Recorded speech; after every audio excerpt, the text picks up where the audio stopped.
all have those famous Zoom stories from people walking across your Zoom background and all kinds of unfortunate events. So these are at least a little more fun and comical, hopefully.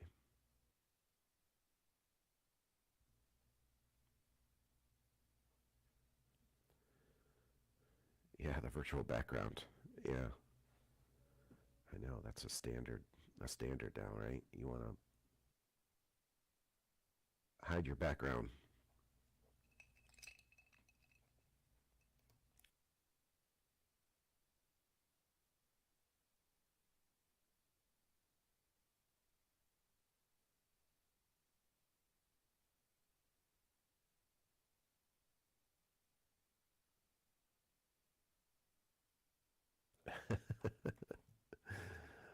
Right, Valen.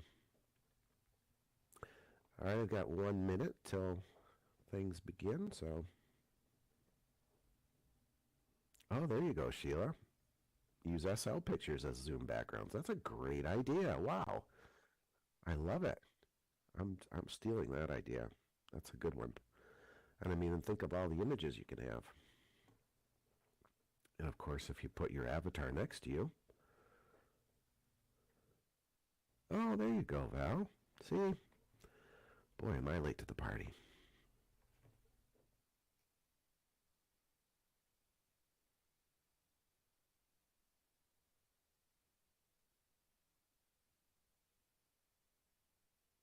I like that. Good job, Frederic. Gothic castle with a moat.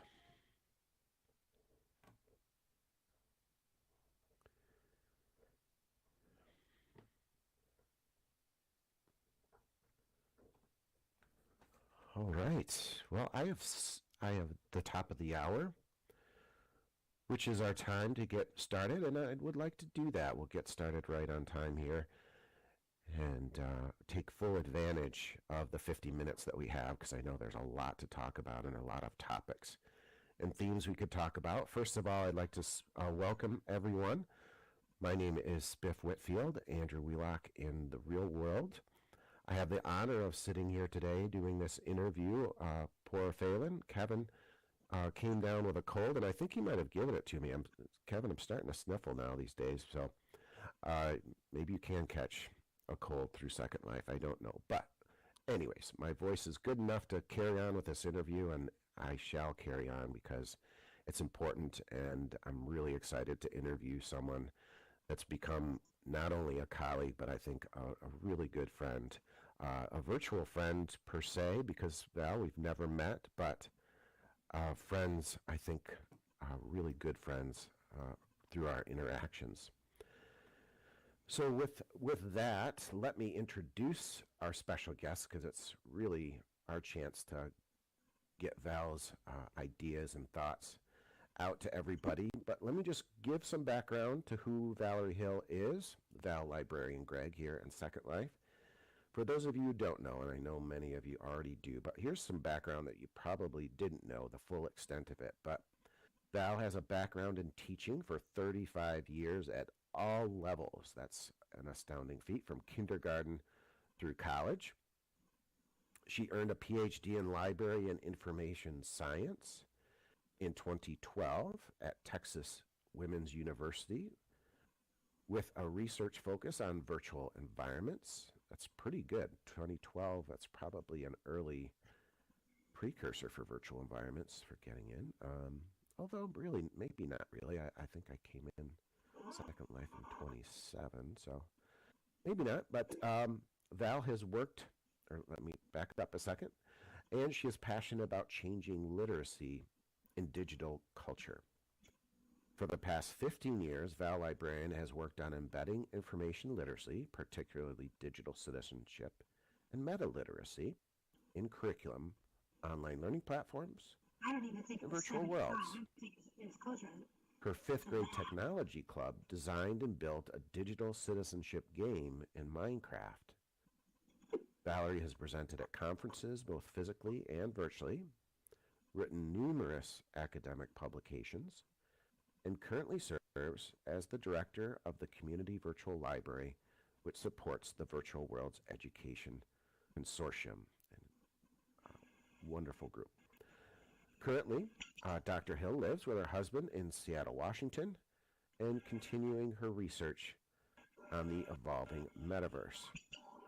So, welcome everybody. So this is the Above the Book session, and Val likes that because what kind of her librarian in her loves the notion of books, as most of us do, I think, as educators. But first of all, let's back up a little bit. So Val, welcome. Thank you for being here. And was there anything in your kind of resume that I left out that you'd like to add some color to? Oh, I think you did a great job, Spiff, with that introduction. And, I came in about the time you did, 2006, and then pretty active in 2007, had to get a graphics card, that would be compatible that first year. And so I was an early adopter, as you are. And as you said, we've become friends. We've worked together for many years. And I've had the opportunity to meet you in physical world when I earned the ISTE Award for the Virtual Environments Network Pioneer of the Year in 2019. That's right. But, yes, but I couldn't get to ISTE that year due to a conflict. And these conferences in a virtual world are less expensive. We don't have to travel. There are so many advantages, although I would have loved to have gone to the conference and have met you in person. But I will tell a real quick story. I met you, the first time I remember ever meeting you was at the History Alive Land of Lincoln in Second Life, where a fellow librarian was teaching me to build, and I built the little desks in the old schoolhouse in the Land of Lincoln, and I wore my historical attire, and I heard the clip-clop of a horse coming down the lane, and there you were on a horse, because you've always been into history and historical sims, and I remember thinking, wow, this is such an amazing learning experience. So that's my first memory of you, and I'm really honored to be asked to share today and to be interviewed by a fellow thinkerer, yourself. So thank you. Yeah, you're welcome. And let's maybe tie that together because, as an award winner myself, I know what a wonderful experience it was for me to get the award. Can you just talk about what it was like when you found out you were a Thinkerer Award winner? Like, what does it mean to you? Yes. Well, I was just thrilled, humbled, and honored because, the first years that I was in Second Life, I was so amazed by these brainy intellectuals that could build these amazing things and who saw the future of education. I attended some great seminars by fellow librarians and educators, and to receive this award, really, it was a huge honor. I came in as a librarian. I heard about the American Library Association having a sim, and the early adopters who were librarians embraced me, taught me so many things about, the virtual world, how to build, how to do presentations, and I was very just amazed at what it was that they were doing. So to receive this award was just a huge honor for me. And I think it's a beautiful award. Some of you may not have ever seen it. When you earn the Thinkerer Award, I actually have a picture of it here. I'll show you. I'll put it up on the screen. It's a beautiful blue globe inside a silver sort of a pedestal, and it's just simply a lovely physical thing to have, and it's quite an honor. Thanks. Yeah, I'm so glad you brought the picture. And, my award too is we got a separate kind of shelf for it to display because it is so beautiful. And it's a nice reminder of, that people appreciated what you've done. Can you tell me a little bit about, Thinkerer, for those of you, again, who are not familiar with the award, is named for Thinkerer Selby Evans, who is still very active here in Second Life and in other virtual worlds. He just never seems to stop. Can you tell me a little bit about your relationship with Selby? Yes, and I'm really glad you're asking that because Selby Evans, the Thinkerer, is certainly a great critical thinker.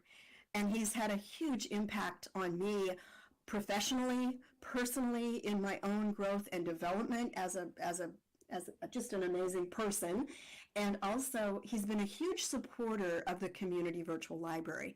In fact, with all the ups and downs over these many years, I'm not sure we would have survived without Selby Evans and New Media Arts, which is now a foundation, which has also helped with the new initiative for metaverse libraries. Selby is a person who adopted he's a very positive futurist. He sees the future of education. He was an early adopter of these virtual environments before they even became, known to many of us. And he's had a vision early on. And in that vision, he's helped many, many people to achieve their goals and supported them. And I'll tell a quick story. We were talking earlier before this interview about all the mistakes we've all made over the years, accidentally deleting things, and messing up our builds that we were as we were learning. Well, Selby, when we moved the community virtual library over to Cookie Island, he gave me higher perms than I really ever had on the sim, and I was working on some scripts that I needed to get rid of that were out of date and they were really causing a lot of lag. And I had learned from someone, we all learn from each other. I learned how to delete those scripts, but I made the mistake of deleting all instead of just the one that I wanted, and half the island disappeared. I was scared to death and I didn't know what to do. And so I put in a ticket to Second Life, and Second Life LinkedIn Labs can take you back in time like it never happened. I put in the work order, the ticket, and I went to bed that night so worried that half the island was missing. And the next morning, when I woke up, it was back. They had solved it. Everything was back. But first, I forgot this part. First, I had received all these emails, instant messages. What happened to my build? My building's gone. Everyone was panicking that night because everything was gone. And so that next day when it was back, I was so happy. I had emailed Selby because I wanted to give him a heads up and apologize for this grave error I had made. And just to show you the gentle, kind person he is. And he's a man of few words. So when he speaks, everybody listens. He is a wise person. He said, you did the right thing putting in that order, and I have made worse mistakes. And I felt so good to know that, we all make mistakes here. We help each other, we learn, we move forward. And so I'm really proud that he's the namesake for this award because it's well deserved that he had this vision early on. Yeah, and it actually, it makes me kind of emotional, just thinking about how Selby has inspired me, over the years, because he, like you, represents a lifelong learner, someone who, is in the after a full teaching career in the real world, is now pushing the boundaries in a virtual world. And he always, Selby just kind of sneaks up on you, like you'll be at a meeting or you'll be at a new event or you'll be here or there, and all of a sudden there's Selby. Oh, and he never comes in with a trumpet. He comes in with just a smile and a comfortable chair, and again, when he speaks, he offers usually some wise words of wisdom, and he's, it's inspirational in not only his love of learning, but also just how he is a quiet leader and how powerful I think that is. Do you want to add anything to that? Yes, I think you summed it up really well. He's so powerful, yet humble and quiet and kind. And I've learned so much from everything from helping me when I'm learning to edit, helping me with new open source software tools. And the funny thing about Selby is I would bump into him in every world, in other worlds, and like, the open, the web-based worlds like Cyber Lounge, 3D web worlds, the open sim worlds. He's everywhere. And And so I think that's a great role model for learners, for lifelong learners, and for the future of learning. So let's kind of pull back and just talk about your work specifically. You know, you've done so much here in Second Life. You also are in Kitely. Do you want to talk a little bit about your work beyond Second Life? We mentioned in your bio Minecraft, but maybe some of the other virtual world work you've been doing? Oh, sure. I have avatars in every world. And, this probably happens to some of you too. Type a Y if it has when I tell you this. Sometimes I'll hear about a world and then I go there and I realize I already have an avatar there. So I log in and there I am because there's all the different OpenSim and Kitely and DigiWorlds and all these different worlds. We have all these different avatars. And so I've always realized that as much as we love Second Life, change is bound to happen. The metaverse is evolving. And so when I've always been seeking other worlds and looking out there to see what the competition is, as well as, how this is going to evolve in the future. And even now with the VR headsets, I go on expeditions monthly with the VR Exploder Club, and we go to the headset worlds, and everyone here will not be surprised to hear me say I do not like my headset. I can last about an hour. It's not comfortable. We don't have the great interface that we have here in Second Life where we can easily build ourselves. I don't want to spend a whole day learning to build a virtual reality car. Maybe some people do, but here you can teach and learn, and everyone can work together. So this is still the place to be. But I explore many other worlds, and that's why the Community Virtual Library is now supporting the Virtual Worlds Education Consortium, because our goal has always been to support education and learning in virtual environments. And with VWEC, we can support that and help everybody, not just in Second Life, but in other worlds, to help the next generation of learners, to pave the way for them. That is why I'm here, to pave the way for the next generation of learners, because they're lost in a sea of information chaos with a million apps. And we need to help them figure out what are the best tools for learning. And so, yes, I'm in every world that's out there. Yeah, in VR, we've talked about VR, and originally I felt, and I don't want to put words in your mouth, but when I first got into VR, I was like, I'm not really, again, when it comes to building, creating, and doing things, I like the kind of 2D environment of Second Life, and, the ability to communicate with someone quickly and easily. But I have found some virtue, and I think I mentioned it the other day at the VWEC meeting. I think VR is going to be a workout app. I think there's potential for kind of physicality in VR. So that's where I'm thinking it's going. Any other thoughts on VR? Oh, well, just briefly, when you say that, I think there's a place for everything. You need to match the tool to the job in education, and not put all your, educational apps, in one basket, all your eggs in one basket. VR is great for some things, but I almost call it disposable media. Like you go in and you can go, wow, that is a dinosaur, a huge dinosaur right there. Or I'm swimming with an octopus and a dolphin, and then pop, that experience is over. It's a disposable experience. I don't need to do it again. Now here, we build on those experiences. They're persistent. They're sustainable. We can work together with teamwork. So there's a place for both.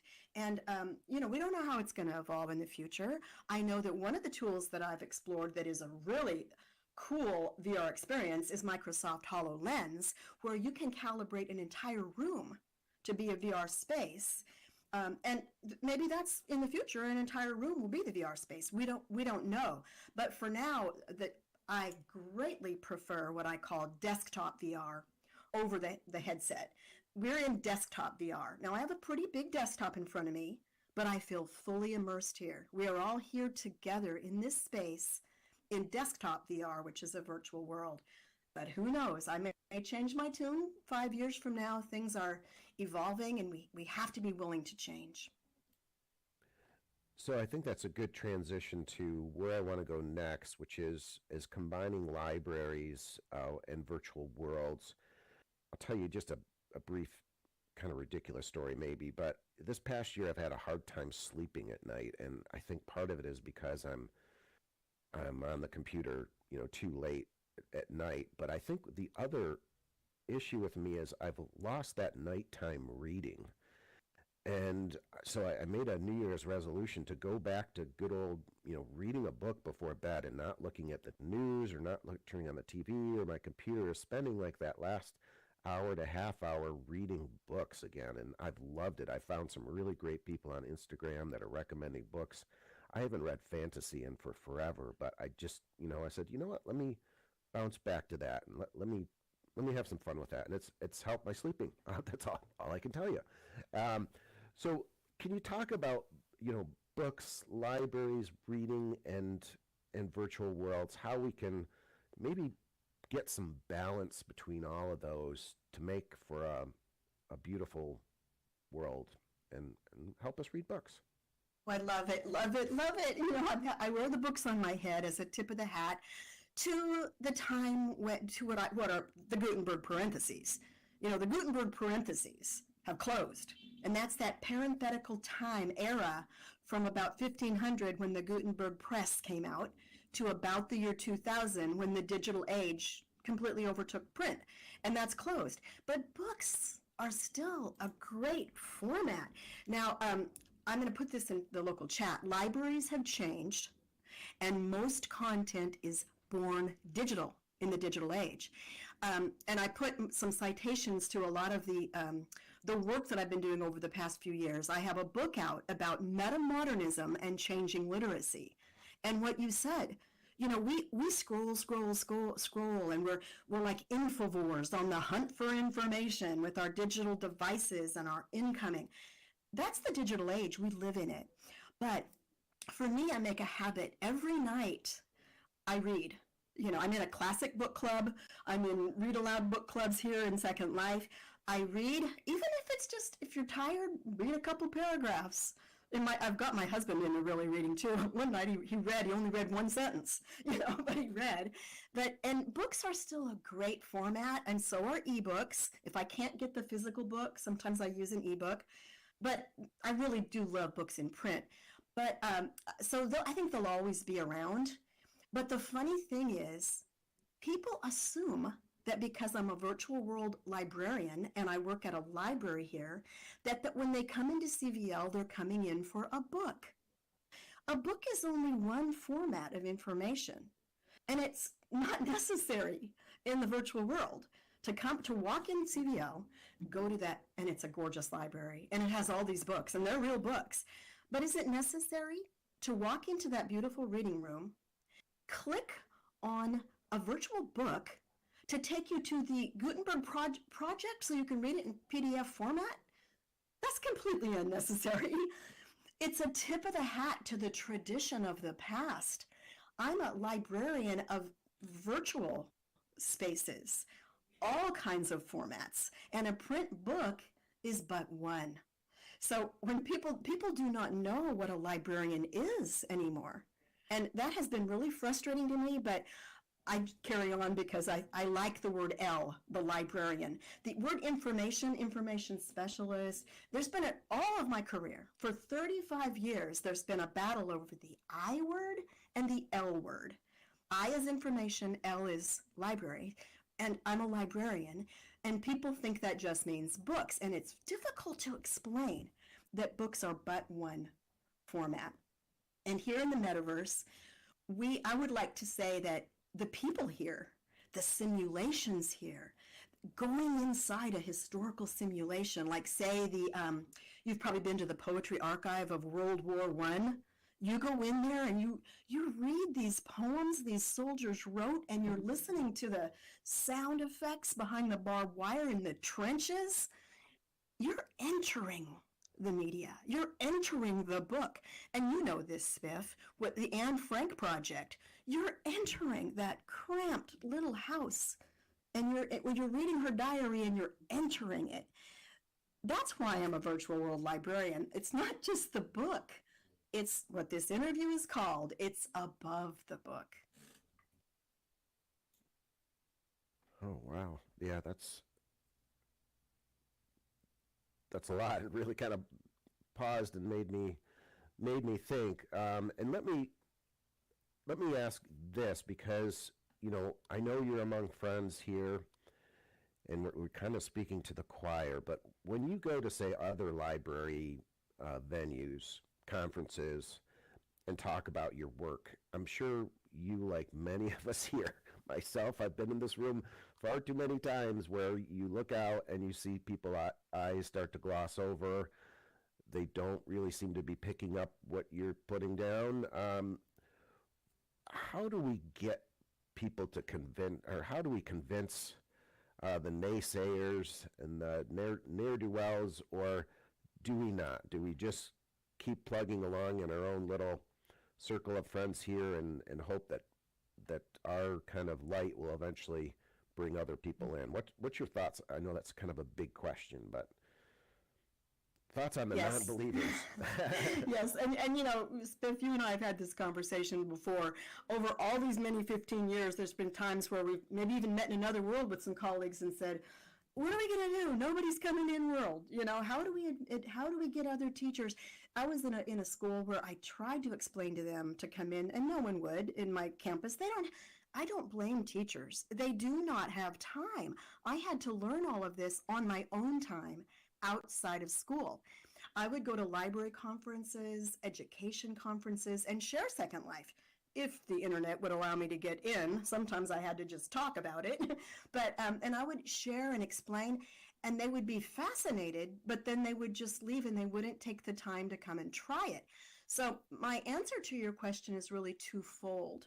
We need to archive and document what we're doing here for people, and also that's why we started this VWEC, the Virtual Worlds Education Consortium.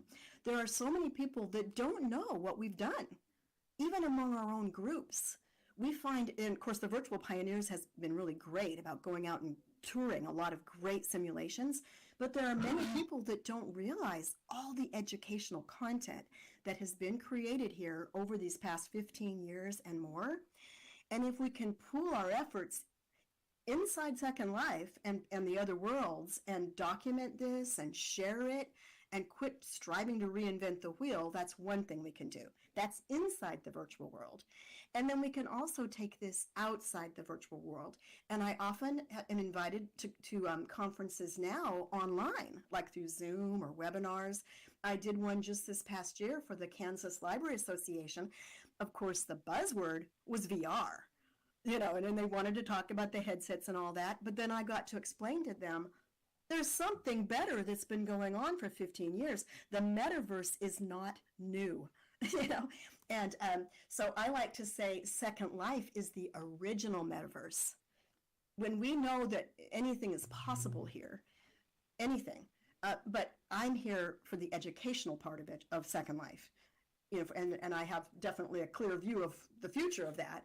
But so I think to answer your question, the way that we're going to help people adopt this technology is both inside the technology itself, through joining together, sharing what we do and helping others, and outside by promoting it and sharing it in all the different venues that we can. And to that end, VWEC is working on a promotional packet to send out to educators that will look professional, because if people just look at it, sometimes it looks kind of cartoonish, and of course the early years, I would always mention that on the news, all you would hear was the crazy, weird things going on in these virtual worlds, rather than the educational potential. But that's not just in virtual worlds, that's just life. On the news, don't you hear 98% of emergencies and disasters and not good things that are happening? And even on our digital devices, I'm not sure, I'm just kind of making up a number here, but I like to say that 98% of the things people are doing on their devices are for entertainment. 2% are for education. We're a small niche, but so we have to be very clear in that niche, and and purposeful and help each other to share that great potential. So I think kind of what you're saying is reminds me of the old Woody Allen joke, life doesn't imitate art, it imitates bad television. And that kind of falls short these days because nobody watches television anymore. They watch Netflix. But so maybe what you're saying is life doesn't imitate art, it imitates Second Life, maybe. I don't know. Yes, I know what you mean. Yes, it's all changed so quick. Like even I talk about formats. Like you said, who watches TV? You don't even know where. You can Amazon Prime, Netflix, all these different millions of apps, and it's really hard to keep up. And that's part of my role as a librarian, is to help people understand all kinds of media. That's another one of the names. They tried to change us to media specialists, another name. I just like to hold on to that old quaint word of a librarian. I love it. I love it. So you brought up VWEC, and I think that's a perfect transition because it's kind of taken up some of your time, a great deal of your time recently. Let me just add one more quick piece to what we were talking about just a minute ago of like how do we get people to believe. And I know this has been a tough one. I thought it would be an easy one, and you're so right about teachers and being busy, and part of the culture of teaching today is making sure you're checking all the boxes that you have to for admins and your state requirements. But putting that aside, because I know that's a whole nother topic, and I want to keep this more in a positive vein. And you've probably seen it when you've worked with Minecraft with kids. When you bring kids into a virtual world in school, and you see that magic happen on their faces, and then you show on the other end that, hey, these kids learned a whole bunch, and again, I've been doing the Open Sim Anne Frank project for so long, and I just love that magic of walking into a computer room and seeing just the energy in the room. And the kids, I think the magic to it is, you've probably experienced this too, and you can talk about it, is that kids will help each other in virtual worlds. So the teacher, one of the sessions I watched, the teachers were just sitting in the back, and the kids were totally immersed, but also helping each other. So they didn't need to do the tech support per se. They created the content, which was important, but they kind of sit back and, sorry, I'm kind of going on a tangent here, but maybe, again, capturing that magic, can that be a way we can bring people in as well? Absolutely. And we're starting a Minecraft club to help K-12 teachers to do exactly what you just said. I listened to my fifth graders in my library Minecraft club. They talked just like we do. Some of them were good at the building. Some were good at, because they were building a digital citizenship game. I had to give them the clear purpose. We weren't there to slay the zombies at night, and we weren't there to build a house. We were there for a clear purpose. And they built a team. It was such teamwork. Some were good writers. One was really good with the redstone, made all the switches open and close, and you'd hear them talking, and they were so engaged in it. And we're going to use an open source version called MindTest. Olive Tree has been a huge help in getting this started. So people out there that are interested in learning Minecraft to see, I like to call it the kindergarten of virtual worlds, because even little kids can begin to learn these skills in Minecraft. But all ages utilize it. And just thinking about the future of the metaverse, it can be applicable to any subject content area. For me, I just mentioned my students in the library did it for the subject of digital citizenship, because I believe that is huge now.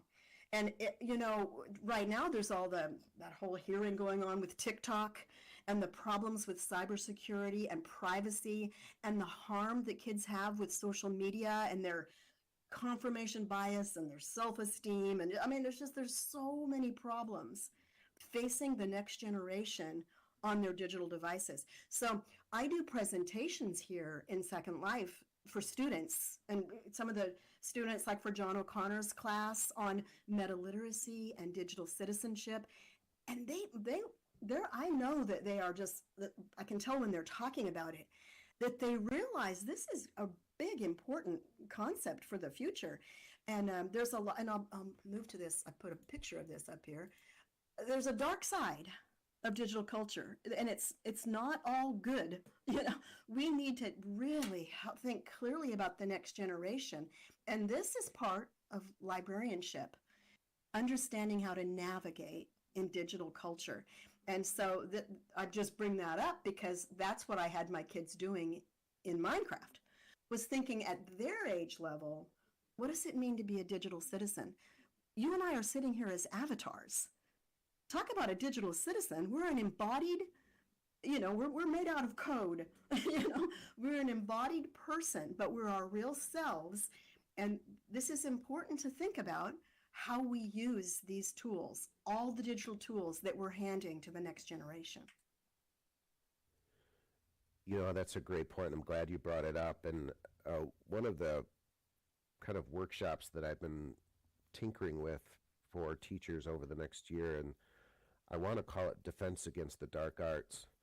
For those of you who don't know the Harry Potter reference, it's the one class that all wizards have to take every year is Defense Against the Dark Arts. They have to take potions one year and spells the other year, but Defense Against the Dark Arts is always there because while magic can be so powerful, it can also be used for such harm. So maybe thoughts on that? I hope you're somewhat of a Harry Potter fan.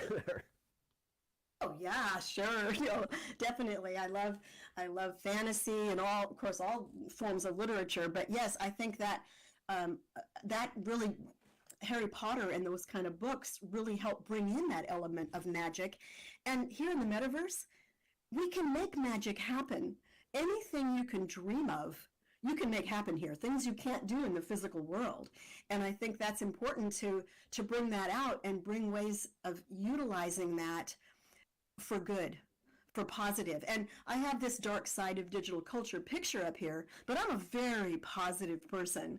I think there's hope for the future generation, but we need to give them help, so that they will have hope in the future. And when I'm doing these presentations on changing literacy, the word that I've adopted is meta-literacy, because, and that I didn't come up with that term, it's Tom Mackey and Trudy Jacobson's term. It's a term for academic libraries, but really for anyone, because we all live in digital culture.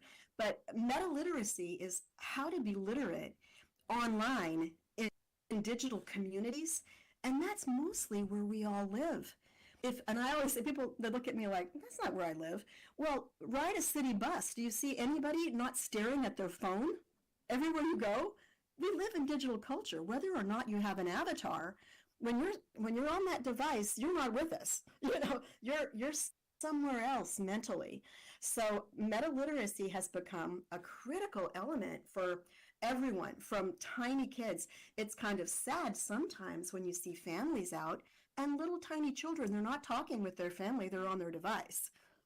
So it's something that we all need to think about for the future. And that's, I like to do presentations on this because I care a lot about how we use all of these devices for literacy and communication, which has changed. It's changed very, very much in the past years, especially since smartphones. When the first iPhone came out, that's one of the big revolutionary moments. Yeah, good point. So we've got to have some balance, and especially when it comes to this younger generation, to help guide them, because I think they want to have the guidance. Nobody wants to end up in a place where they're not happy and comfortable and feeling appreciated and loved. So if you don't mind, let's kind of tie things up here. Let's get back to VWEC, because both you and I have been a part of it, and trying to pull together virtual, the virtual world education groups together to kind of make sure we know what each other is doing.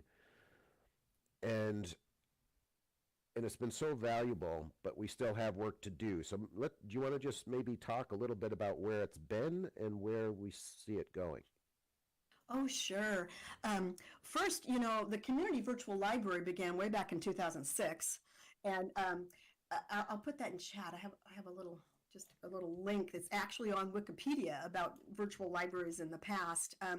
As we said, librarians were early adopters, and with that mission of helping education in virtual worlds.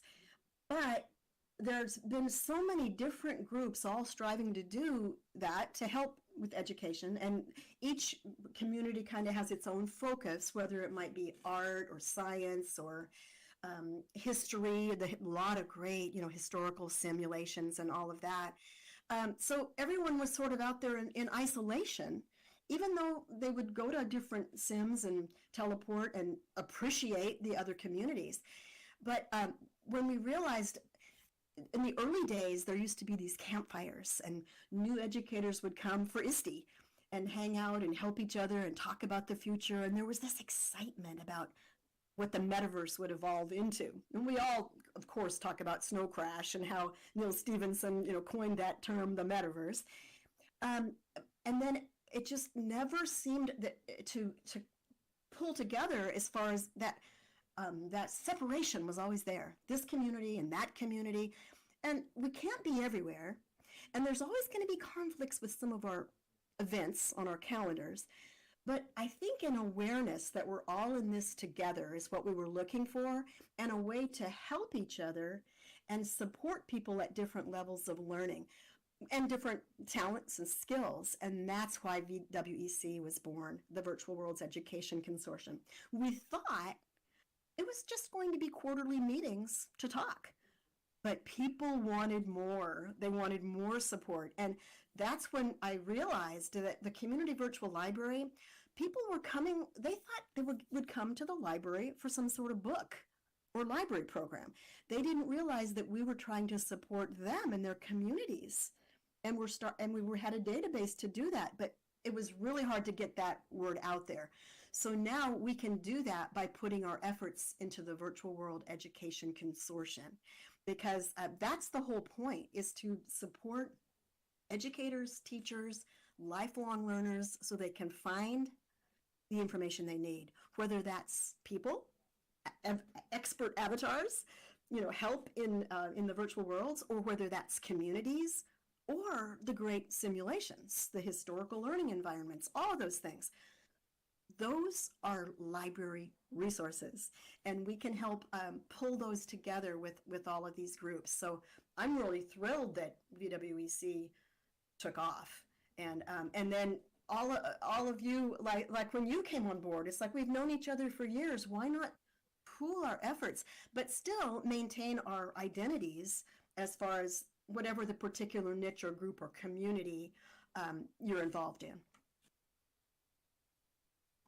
So I saw scrolling in chat, and please forgive me, folks, if you've been putting questions in chat, and I've been going by.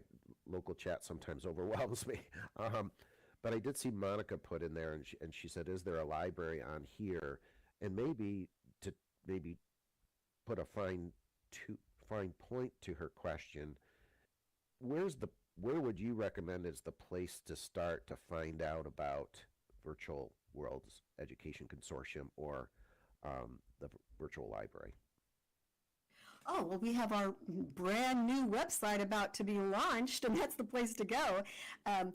It's actually going to be, we have a new charity which is going to make this sustainable for the future.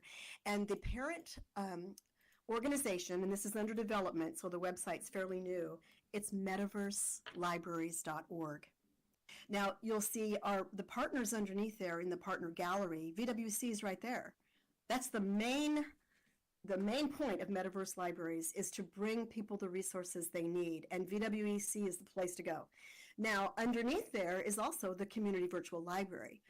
We're the supporting library run by real-world professional information specialists, librarians. We have academic librarians at various universities around the world that are partnering and sharing, and all of that is under Metaverse Libraries, and you can find all the sites right there. So that's kind of a one-stop shop right there. one-stop shop. And for the VWEC, right now, VWEC's website, it just looks like a lot of calendars because we're promoting, this conference, and we're gathering all the group calendars. But that's going to be cleaned up to where it's going to be a very professional website that shares all the calendars of all the groups. And if you have a group that wants to join, you can contact us. I'll put my email right here in the local chat, valibrarian@gmail.com. And anyone can join this. Anybody. And it's just people who are interested in learning and education in virtual environments. Can you talk, I had a great opportunity to talk to some of the Lindens the other day, and it's always nice that they can hear and also share with us what they're doing, but also maybe, catch a pulse of what education is doing. And I think Midori Linden has come to so many of the Virtual World Education Consortium meetings, has done so much. Do you want to just, I know this is supposed to be about you, but can you talk a little bit about Midori and her role? And I think it helps to know like where Linden Labs is educationally, and I think Midori is a looking glass into that.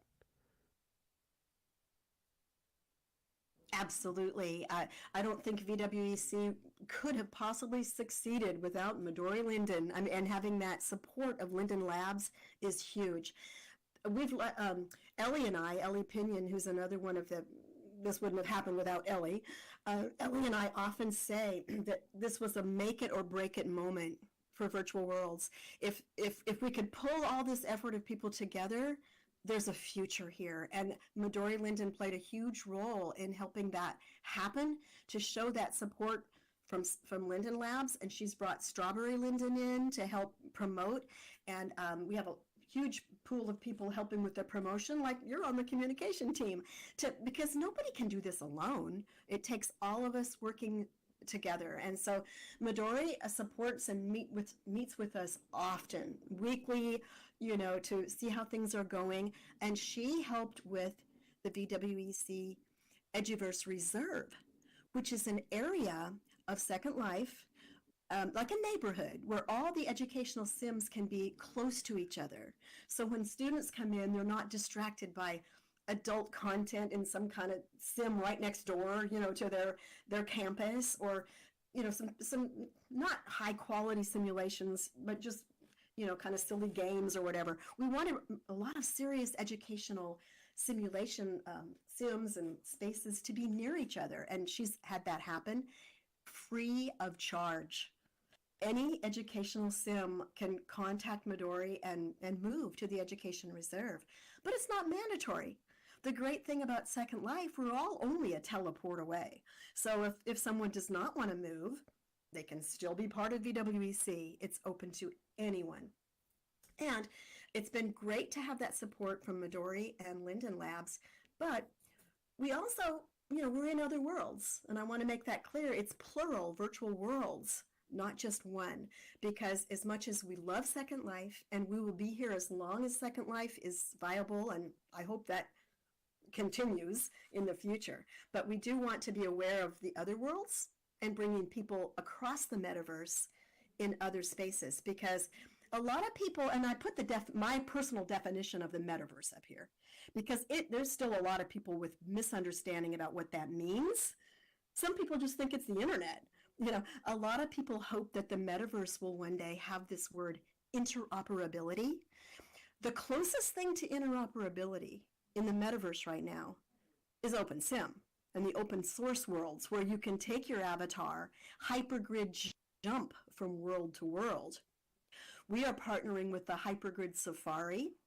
You might know Thurza Ember. She's definitely interested in helping with this and getting ambassadors, people who are active and have educational sims in other worlds, in the open sims. That's part of the metaverse, and you can jump from world to world. As I said, I bump into my other avatars all the time. I should have brought this one picture I have of myself, and I came in several different worlds and took a picture of several of my avatars all together with books on their heads, because I try to make a book hat in the other worlds. So, you can go to other worlds, and that interoperability, that would mean similar to the internet, where you can go from one website to another rather than, getting completely onto a different platform. It's something that would help the metaverse be more streamlined. But for me, there are people who think that Zoom is the metaverse because, you're together across technology. It's all about technology. To me, Zoom is not the metaverse. I'm peeking in a window and I'm seeing someone's face like a phone call. And it's a great tool. It's wonderful, and it's sure helped education, but it's not the metaverse. And this is my personal definition. I don't know, I think Webster kind of agrees with me right now, but we'll see. Mine is the metaverse is a computer-generated virtual environment where individuals interact in a persistent space through embodiment in an avatar. Without my avatar, I'm not in the metaverse. I'm on the web, or I'm on the internet, or I'm on some kind of digital tool, but it's my avatar that puts me in the simulation with other people. So I think it's important that we think about that and what it means if we're going to continue to work and learn and find the best practices for education in the metaverse. So it sounds like the avatar is kind of the key word in the definition of metaverse, correct? Yes, as I said, in my definition to date. Now, when you go in the VR headset worlds, a lot of times you don't have any legs and you're just an egghead, but at least you have an avatar. I mean, if you don't have an avatar, how can you even exist in those spaces? No one will see you. Now, of course, with Ready Player Me, you can create an avatar that looks like yourself. And the goal there was to be able to take that Ready Player Me avatar into virtual spaces. I have one. It doesn't work in very many spaces, but it's interesting. I know all of you listening, if you've been in a virtual world very long, you tend to bond with your avatar and realize it's just you. It's just you in this world. I don't know if you feel that way, Spiff. It's just, here we are. It's just you and me, just like we would be if we were at a real world conference. Yeah, and I'll just tell a super quick story, and we're on top of our time here. Someone asked me, like, why did you design your avatar the way it was? And as a kid, it took me a while to think about it, but I thought long and hard. And what I found when I was a kid, I had an action figure called Big Jack, and he had a beard and hair, and he was kind of muscular, and he was a sports guy, and I think I created my action figure from when I was a kid. That's my story. I love it because there's a lot to be said for why you create your avatar, why you choose your name. There's a lot of psychology involved. I'm not a psychologist, but it is very interesting because it's very personal. It is, and it is at the top of the hour, and I did want to be valuable of everyone's time because I know there's other sessions and people will need to go their places. But let me just ask you one more thing. What's on your bookshelf? What's Valibrarian reading today? One book, any book? I just finished a classic book called Main Street by Sinclair Lewis. I love classic literature. And before that, I finished Go Tell It on the Mountain by James Baldwin.